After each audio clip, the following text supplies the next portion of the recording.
lagi yang menggurui Bayu. Saya sebagai Bima, temannya Bayu. Oke. Kalau saya Yuli sebagai ibu gurunya. Oke, baik. Bisa dimulai dramanya ya? Bisa. Saat jam istirahat, ruang kelas yang rapi, cahaya matahari masuk dari jendela. Pagi itu, Bayu masuk kelas dengan kepala tertunduk. Ia langsung duduk di bangkunya tanpa banyak bicara. Sinta memperhatikan wajah Bayu yang tampak.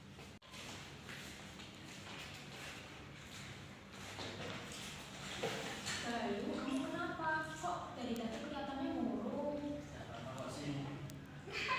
Pasti gara-gara gedenya cuek ya. Kamu gak boleh kayak gitu dong. Cuma bercanda kok.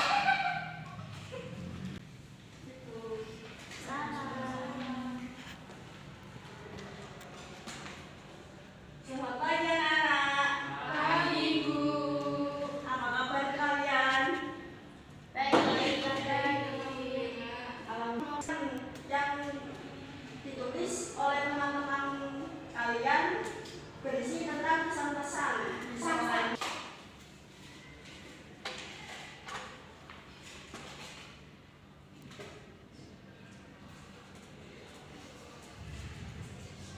aku jadi takut datang ke sekolah. Setelah bisa membacakan pesan tersebut, kelas langsung hening. Fardan menunduk, matanya berkaca-kaca.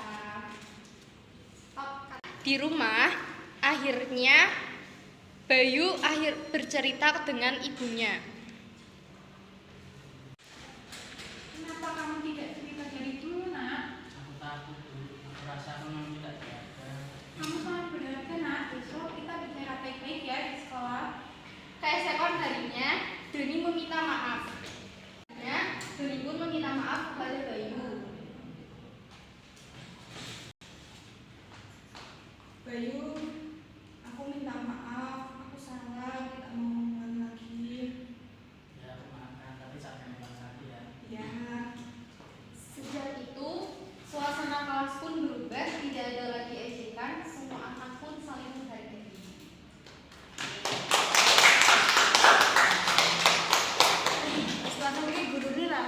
Nah, teman-teman, ini tadi kan sudah belajar mengenai seni teater. Terus kalian juga sudah mempraktekkan sendiri teater itu seperti apa. Nah, sekarang ibu mau tanya, pelajaran apa yang kalian dapatkan dari cerita yang kalian ambil? Ya, apa? Tersebut kita itu tidak boleh mengajak, apalagi sesama teman. Kita itu harus berkata baik, jangan bikin sakit hati. Bagus. Tepuk tangan teman-teman. Nah, jadi materi teater ini pada intinya mengajarkan kita untuk percaya diri, saling bekerja sama, dan dapat mengekspresikan emosi kita melalui gerakan tubuh, ekspresi wajah, dan juga suara. Nah, terus pada intinya teater ini mengajarkan kita untuk bebas berekspresi dan juga berkreasi seperti itu. Sudah paham teman-teman? Sudah, Bu. Baik, kalau begitu Ibu cukupkan ya materi untuk hari ini ya. Terima kasih dan mohon maaf apabila Ibu ada salah kata dan juga perkataan. Mohon dimaafkan ya teman-teman ya. Bu. Ya, sekian. Wassalamualaikum warahmatullahi wabarakatuh. Waalaikumsalam warahmatullahi wabarakatuh. Boleh disiapkan doanya Mas Ahmad untuk doa pulang. Saya belum menutup ya pembelajaran pada siang hari ini. Mari kita